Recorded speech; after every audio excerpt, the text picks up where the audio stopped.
Meninggalnya salah satu anggota keluarga membuat kesedihan mendalam bagi yang ditinggalkan. Begitu juga dengan yang dialami oleh salah satu keluarga Baim di tahun 2005. Seorang pemuda berumur 22 tahun yang berasal dari Mojokerto. Kabar duka yang ia dapat berasal dari pesan singkat yang dikirim oleh salah satu keluarga. Sosok yang telah tiada tersebut ialah kakak dari ibunya, atau biasa ia sebut Bude. Budenya Baim meninggal di daerah Jawa Timur. Memang jarak antara tempat kerja Baim dan rumah budenya cukup jauh, kurang lebih 3 jam perjalanan. Kabar pilu itu menghampirinya kala ia sedang bekerja di siang hari. Beruntungnya, ia bekerja di salah satu kerabat sendiri. Jadi, seketika ada kabar duka, Baim langsung pamit kepada pemilik usaha dan diberikan kelonggaran untuk izin takziah. Keluarga Baim sendiri sudah berangkat terlebih dahulu ke rumah duka. Mereka berangkat satu rombongan dengan 2 mobil, sedangkan Baim sendiri menyusul mereka dengan mengendarai motor. Di tengah perjalanan, hati dan pikiran Baim merasa khawatir tidak bisa melihat wajah bude kesayangannya terakhir kalinya. Perjalanan yang jauh, ia melewati jalur Jombang-Babat dan tentunya melintasi Gunung Girik. Waktu yang seharusnya ia tempuh 3 jam, tapi saat itu sampai di rumah duka hanya menghabiskan waktu 2 jam lebih sedikit.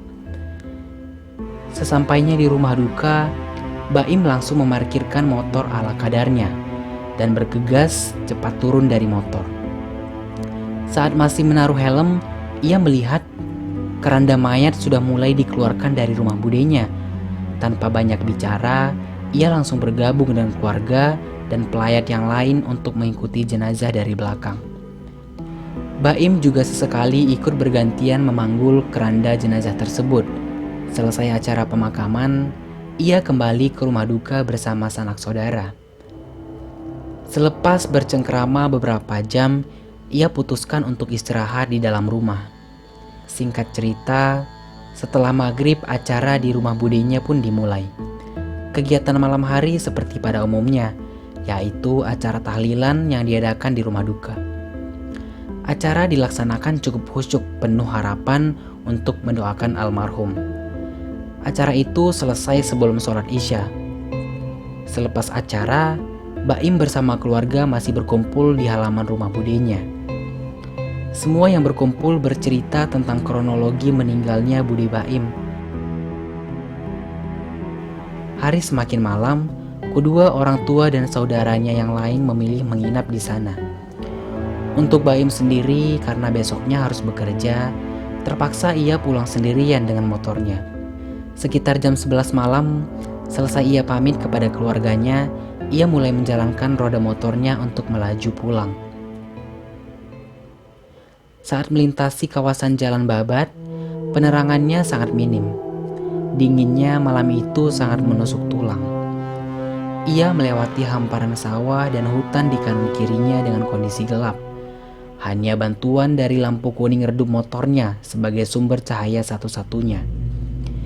Di jalan raya itu hanya sesekali kendaraan yang menyelipnya dengan kencang dan membantu penerangan jalannya sesaat. 1 jam setelah ia habiskan di jalan, sekitar pukul 00.30, motor Baim sudah memasuki area Desa Girik. Saat itu Baim melanjutkan motornya dengan kecepatan sedang karena hawa yang sangat dingin. Saat itu dari pandangan depannya, melewati kaca helm yang sedikit terbuka, Baim melihat sosok wanita tersorot lampu motornya. Wanita ini berdiri sendirian di pertigaan, tepatnya di kanan bahu jalan. Ia juga melambaikan tangan kanannya. Wanita itu berbaju putih dengan selendang yang dipasangkan di lehernya. Selendang putih itu terlihat menjuntai di belakang punggungnya. Tangan wanita itu terus melambai kepadanya. Saat Baim menoleh ke kanan dan ke kiri, ia diam sejenak mengamati sekitarnya. Karena Baim sendiri khawatir, apa benar ia yang dimintai tumpangan. Setelah mengamati jalan yang lebar, tidak ada satupun kendaraan yang melintas. Hanya Baim sendiri yang berada di jalan itu. Jadi, ia perlahan menurunkan lagi putaran gas motornya. Baim sendiri yang masih berduka sehabis ditinggal budenya, dia tidak berpikir macam-macam. Wanita ini memang terlihat benar-benar cantik saat Baim melihatnya dari dekat. Tapi, ia merasa seperti ada bau ketela yang gosong di sekelilingnya. Baim membelokkan motornya ke kanan jalan dan benar-benar berhenti di depannya. Saat Baim sudah berhenti, wanita itu tanpa keraguan langsung bicara kepada Baim. "Mas, ikut," kata wanita ini yang masih berdiri dengan sedikit badannya mengarah ke Baim. "Mbak mau kemana?" jawab Baim datar sambil membuka penuh kaca helmnya. "Di depan ini mas, turun sehabis gunung," jelas wanita cantik berpakaian serba putih ini. "Oh iya, silakan mbak," sambung Baim yang sudah siap di atas motornya. Baim tidak merasa curiga apapun. Ia langsung menaikkan tumpangan, hanya berpikir positif saja, hitung-hitung berbuat baik. Tapi saat wanita itu naik ke boncengan belakang Baim, bau hangus ketela yang dibakar semakin kuat. Laju motornya berjalan normal seperti biasa menaiki tanjakan Gunung Girik. Saat di jalan yang membelah gunung sangat terasa sepi, gelap dan menakutkan waktu itu, Baim hanya diam serta konsentrasi melajukan motor. Setelah melintasi jalanan tersebut, ia menurunkan wanita itu, tepatnya di turunan sebelah kanan jalan setelah bangunan warung yang terbuat dari anyaman bambu. Sewaktu wanita ini turun dan berdiri di samping motor, Baim ditawari wanita itu. "Mampir dulu mas," tawar wanita berbaju putih ini. "Tidak mbak, terima kasih," ucap Baim. "Iya, sama-sama mas, saya juga terima kasih banyak," sahut wanita cantik ini. Selanjutnya Baim melanjutkan perjalanan pulang tanpa menoleh ke belakang lagi. Sewaktu perjalanan, ia pulang juga tidak merasakan apapun. Sampai di rumah, Baim langsung istirahat. Keesokan harinya, ia langsung bekerja dan melakukan aktivitas seperti biasa. Waktu berjalan sangat cepat, hingga 7 hari budinya Baim tiba. Kali ini ia berangkat dari rumah sejak pagi hari. Ia berangkat naik motor sendirian melewati jalur yang sama. Memang saat itu Baim kemanapun sukanya naik motor. Sore hari Baim yang sudah sampai di lokasi, ia langsung ikut berkumpul dengan keluarga di rumah budenya. Acara dilaksanakan sehabis maghrib. Singkat cerita, acaranya selesai sebelum Isya, tapi keluarganya masih berkumpul. Baim yang sudah terbiasa di jalanan, kali ini kembali pulang sekitar jam 11 malam lagi. Jalanan yang sama ia lewati lagi. Rutenya persis sama seperti dengan 6 hari yang lalu. Ia melewati jalanan jalur Gunung Girik. Seperti pertama kali, di jam setengah 1 malam motor Baim sudah memasuki area tanjakan Gunung Girik. Jalanan saat itu juga sepi dan gelap. Hanya lampu motornya sebagai satu-satunya penerangan saat itu. Motor dilajukan dengan sangat pelan, sama seperti 5 hari yang lalu. Sosok wanita cantik berpakaian serba putih dan berselendang putih melambaikan tangannya kembali. Baim sendiri yang merasa sudah pernah memberi tumpangan kepada wanita ini tak ragu langsung memberhentikan motornya kembali.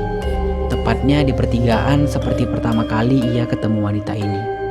Di atas mesin motor Baim yang masih menyala, ia sekilas mencuri wajah itu dibantu oleh sedikit sorotan lampu motornya. Hal itu ia lakukan untuk memastikan bahwa wanita ini adalah wanita yang sama dengan tempo hari. Setelah yakin, ia mulai membuka kaca helmnya. "Mas, numpang," pinta wanita itu. "Loh mbak, kamu yang ikut numpang sama saya waktu malam itu kan?" tanya Baim serius. Iya mas, bener," jawab wanita yang masih belum tahu namanya. "Ayo mbak, langsung naik saja," pinta Baim dengan tenang. "Iya mas, terima kasih." Tanpa ada perasaan apapun, Baim hanya berniat membantu. Ia menarik kembali gasnya dan melanjutkan kembali motornya dengan pelan di tanjakan.